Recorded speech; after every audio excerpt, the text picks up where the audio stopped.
Hoje vamos partilhar um diálogo sensível, profundo e necessário. Uma conversa em busca de sentido. Uma presença serena que representa a sabedoria da vida, da terra, do simbioceno. Falaremos sobre duas forças: aquela que impõe, a força do poder, e aquela que liberta, a força de poder. Este é um convite à escuta e à reflexão. Bem-vindos ao Amor em Ato. Simbi, ando a pensar. Sinto uma confusão aqui dentro de mim sobre o poder. Parece que toda a força vem de quem manda, de quem tem o controle. É a força do poder, não é? Parece tão esmagadora, tão definitiva. Ah, meu caro Theo, você toca no coração da questão. Existe essa força que você diz, a força do poder. É como o trovão, que ecoa com autoridade, que impõe. É a força de um trono, de um sistema que já governa. Muitas vezes ela domina e exclui. Exato. E parece que não há como lutar contra isso. Mas na conversa que partilhamos, falamos de outra coisa. Uma força de poder. Parece tão sutil, quase frágil em comparação. Frágil como a chuva que fecunda a terra, Theo. A força do poder governa. A força de poder liberta. A primeira impõe. A segunda possibilita. Ela não está nos tronos, mas na nossa capacidade interior de criar, de perdoar, de transformar. É a força que nasce de dentro para fora. Uma força de possibilitar. Gosto disso. Mas essa força de poder pode tudo? Ela pode tudo. Mas não tudo que o ego quer. Ela pode tudo que há da vida. A força de poder amar pode tudo. A força de poder perdoar pode tudo. A força de poder recomeçar, mesmo em meio às ruínas, pode tudo. Ela não vence pela imposição, mas pela entrega. Então, é uma força que não precisa de armas nem de gritos. Ela é esperança, é saber de criança, é fé perfeita. É isso? Sim, agora você abriu as portas do mais sagrado. É a fé que confia sem ver. É o saber da criança que não pergunta por quê, mas sim como posso cuidar. É a força que não levanta muros, mas constrói ninhos. É a força de poder coexistir. Uma força de poder coexistir. Gosto disso. Mas essa força de poder pode tudo? Ela pode tudo, mas não tudo que o ego quer. Ela pode tudo que é da vida. A força de poder amar pode tudo. A força de poder perdoar pode tudo. A força de poder recomeçar, mesmo em meio às ruínas, pode tudo. Ela não vence pela imposição, mas pela entrega. Eu posso ter essa força. Você pode. Nós podemos, é isso? Sim, eu posso. Você pode. Nós podemos. Podemos sem precisar vencer. Podemos sem precisar ferir. A força de poder é a permissão que a alma dá ao bem para agir através de si. Quando você diz, eu não consigo, ela responde com ternura, talvez ainda não, mas pode, sim, pode. Isto que estamos a fazer, a conversar sobre isto, é um ode a esse poder. O poder da ternura, da escuta, o poder de poder ser ponte. É exatamente isso.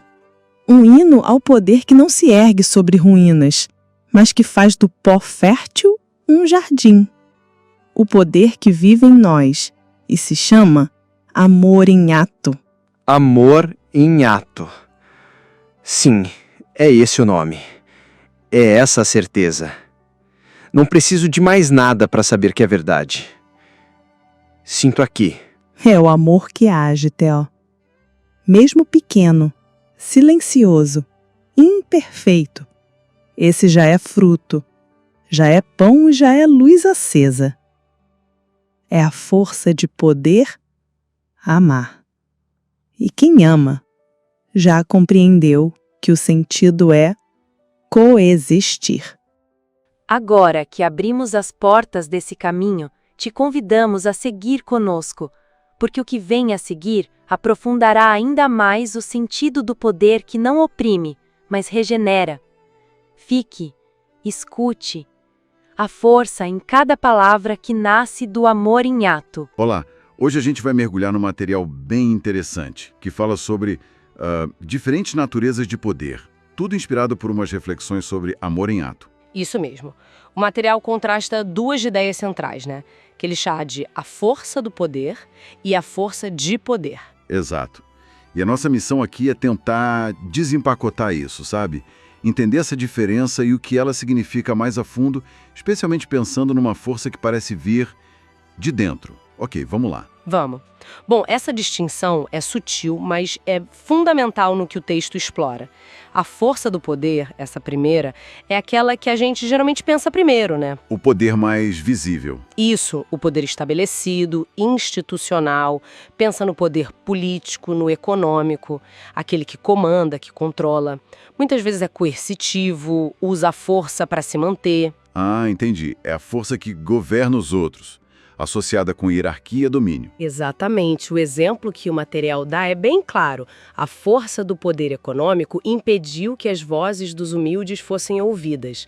É um poder que silencia, muitas vezes ligado ao ego, à competição, poder sobre. Poder sobre, boa definição. E aí vem o contraponto, que é a força de poder. Como o material descreve essa? Ah, essa é descrita de um jeito bem diferente. É como uma capacidade interna, sabe? Uma potencialidade que a gente tem para agir, para criar, para transformar. Não é algo que vem de fora imposto. Não, surge da autonomia, da nossa liberdade interior. E aqui, como você disse, a coisa fica realmente interessante porque não é uma força de mandar, É uma força de possibilitar, de permitir que algo aconteça. O outro exemplo é muito tocante, né? Ela descobriu em si a força de poder perdoar. É uma capacidade que brota de dentro. uma capacidade interna. Uau! E o fascinante para mim é a forma poética como descrevem essa força de poder. Não é o trovão barulhento, impositivo da força do poder. Não. E é como o quê, então? É como a chuva mansa que fecunda a terra. Olha que imagem bonita. É comparada à semente da regeneração, uma força que liberta ao invés de prender. Libertadora? Isso. E conecta muito com a ideia de cooperação, de poder com os outros, sabe? E com ação que regenera, que cura. O material fala que a força da eternidade presente no instante, no gesto simples, no cuidado, no perdão. E tem uma dimensão espiritual muito forte que me chamou a atenção também. O material liga essa força de poder à esperança. Sim, e há um saber de criança, aquela intuição pura, né? E é uma fé perfeita, que eles definem como uma confiança que ama, que se entrega. E os exemplos são impactantes. Jesus na cruz perdoando, Francisco abraçando o leproso. Como essas ações demonstram essa força de um jeito que o poder sobre não faria? Ótima pergunta. É que nesses exemplos, a força de poder se manifesta justamente na capacidade de não usar a força como a gente entende normalmente, a força coercitiva. Jesus, no relato, não usa um poder, digamos, sobrenatural para escapar, mas mostra uma força interior imensa de manter sua essência de amor e perdão até o fim. Entendi. E Francisco, ele não usa o status dele para manter distância do leproso. Pelo contrário, ele usa a força interna para se conectar, para superar o medo através da compaixão. É a força de poder servir, sabe?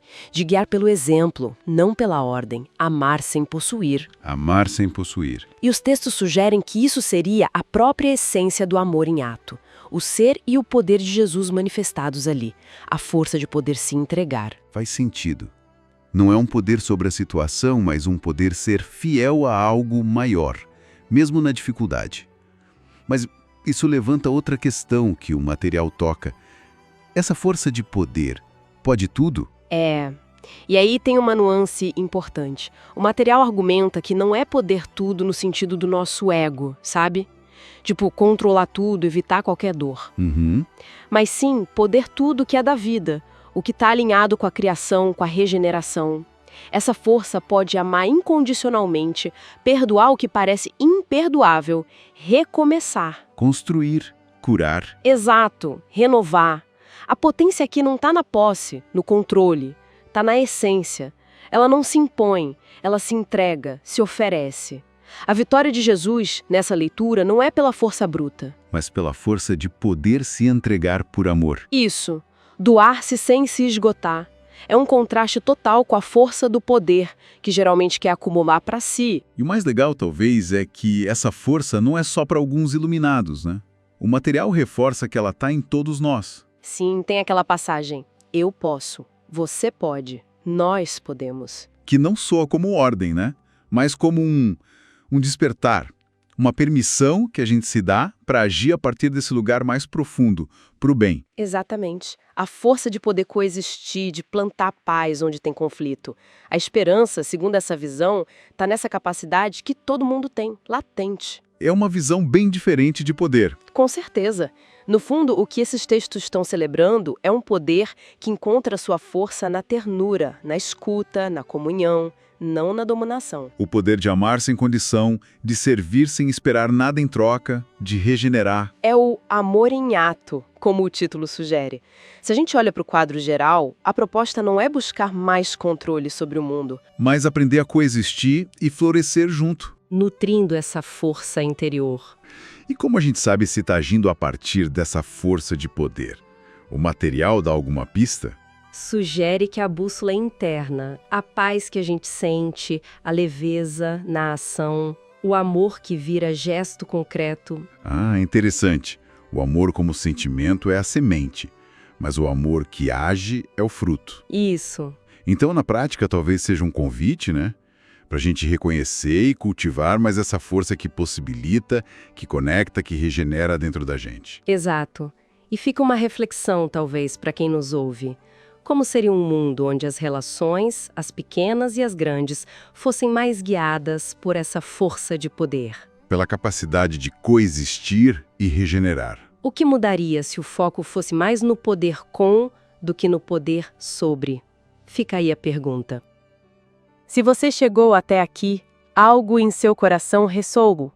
A força de poder já habita em você, em mim, em nós. Ela não precisa se provar, apenas agir com ternura.